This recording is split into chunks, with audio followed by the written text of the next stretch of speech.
ក្រសួងអធិការកិច្ចសហការជាមួយអាជ្ញាធរខេត្តកំពង់ឆ្នាំងផ្សព្វផ្សាយច្បាប់ស្តីពីការត្រួតពិនិត្យគ្រឿងញៀនជូនយុវជននិងសិស្សានុសិស្សនៅស្រុកបរបោ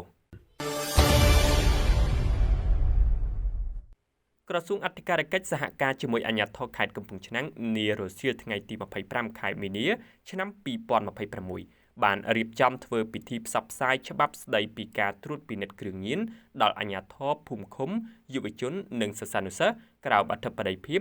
លោកជំទាវវីស្រីពៅរដ្ឋលេខាធិការនិងជាប្រធានគណៈប្រតិភូក្រសួងអធិការកិច្ច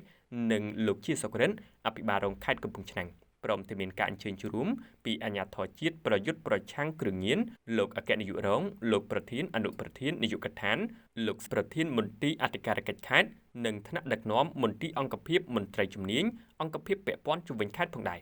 លោកជំទាវវីស្រីពៅរដ្ឋលេខាធិការក្រសួងអធិការកិច្ចថ្លែងថាកម្មវិធីផ្សព្វផ្សាយច្បាប់នេះក្នុងគោលបំណងបង្ការទប់ស្កាត់ប្រយុទ្ធប្រឆាំងបទល្មើសគ្រឿងញៀននិងលើកកម្ពស់ការយល់ដឹងផ្នែកច្បាប់ការគោរពនិងអនុវត្តច្បាប់ឲ្យបានត្រឹមត្រូវដើម្បីជាឧត្តមប្រយោជន៍របស់សង្គមជាតិ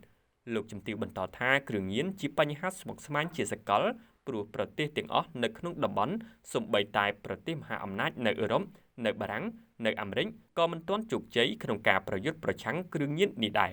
រាជរដ្ឋាភិបាលក្រោមការដឹកនាំប្រកបដោយគតិបណ្ឌិតរបស់សម្ដេចធិបតីនាយករដ្ឋមន្ត្រីបានបដិញ្ញាបន្តប្រយុទ្ធប្រឆាំងគ្រឿងញៀនឲ្យមានប្រសិទ្ធភាពកាន់តែខ្លាំងឡើងដែលបញ្ហានេះគឺជាអត្ថប្រយោជន៍ធំមួយរបស់រាជរដ្ឋាភិបាលនីតិកាលទី7បានកំពុងបន្តចាត់វិធានការនិងមានសកម្មភាពជាច្រើនក្នុងការងារប្រយុទ្ធប្រឆាំងគ្រឿងញៀនខុសច្បាប់ប្រកបដោយប្រសិទ្ធភាពខ្ពស់ជាមួយគ្នានេះលោកជាសុក្រិនអភិបាលរងខេត្តកំពង់ឆ្នាំងក៏បានស្នើដល់អាជ្ញាធររដ្ឋបាលថ្នាក់ក្រោមជាតិនិងបងប្អូនប្រជាពលរដ្ឋជាពិសេសក្មួយសិស្សានុសិស្សសូមចាត់ទុកបញ្ហាគ្រឿងញៀនជាបញ្ហារួមដែលត្រូវតែចូលរួមទប់ស្កាត់លុបបំបាត់និងប្រយុទ្ធប្រឆាំងទាំងអស់គ្នាក្នុងន័យនេះគឺចាប់ផ្ដើមពីខ្លួនយើងរហូតដល់សមាជិកគ្រួសារសូមជួយធ្វើការផ្សព្វផ្សាយអប់រំក្រើនរំលឹកពីផលប៉ះពាល់វិនិស្សកម្មនៃគ្រឿងញៀននិងគ្រោះថ្នាក់ដែលបណ្ដាលមកពីឧក្រិដ្ឋកម្មគ្រឿងញៀនពីព្រោះថាផលប៉ះពាល់នៃគ្រឿងញៀនបានកំពុងបំផ្លាញអាយុជីវិតនិងអនាគតប្រជាពលរដ្ឋខ្មែរជាពិសេសយុវជនយុវនារីដែលជាកម្លាំងសសរទ្រូងនិងជាទំពាំងស្នងឫស្សី